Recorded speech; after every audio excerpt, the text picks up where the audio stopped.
All right, so first we come across an example that has an odd and positive power of sine of x. Okay, so we see that's the case, and what we're going to do is we're going to save one sine factor, and we're going to convert the others into cosine factors using the Pythagorean identity.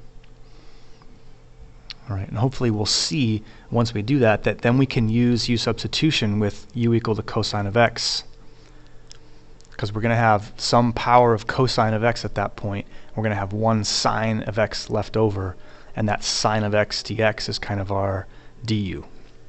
All right, so let's look at how we're going to do that. We have sine cubed x cosine of the fourth x dx. So I'm going to bring one power of sine out here, and I'm left with sine squared. So really all I did was factor out that sine of x. Now I'm going to take this sine squared, and I'm going to turn it into 1 minus cosine squared using the Pythagorean identity. Once I do that, I'm going to distribute this cosine to the fourth in there. And really I could have done this in one step. I'm really distributing cosine to the fourth sine of x.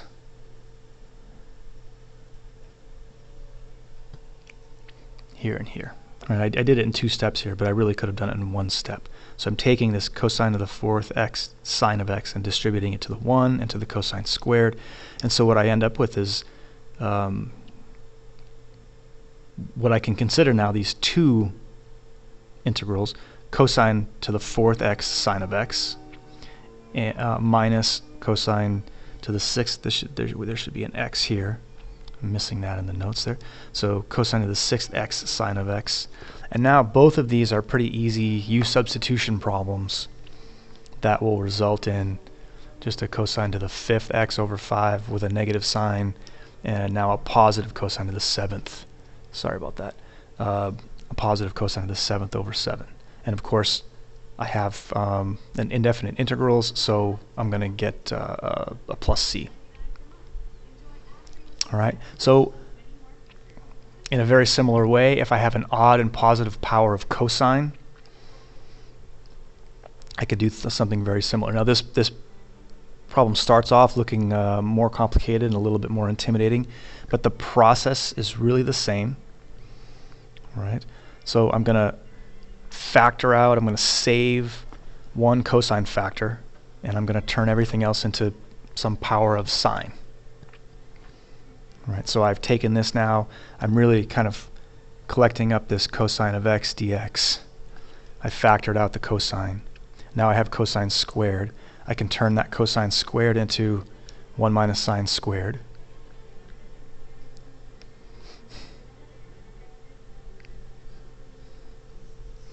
And really what I've done here is I have 1 over square root of sine x is sine x to the negative 1/2.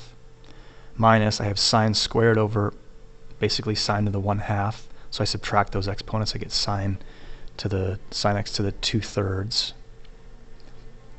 And then I distribute that cosine of x dx in there, and I can break that difference up into two different indefinite integrals. And now again, both of those fairly easy to use u substitution on.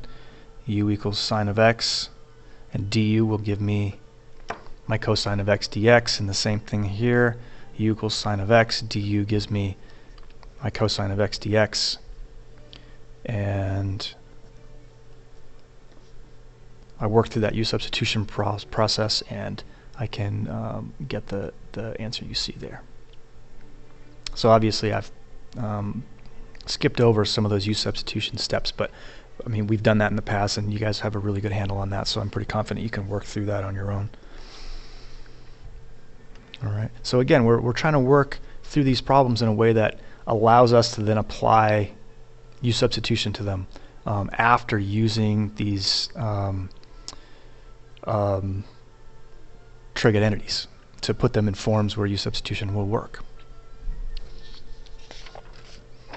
All right. And so we've talked about when the power of sine is odd and positive. We talked about when the power of cosine is odd and positive. What about if there's just even powers? There's no odd and positive?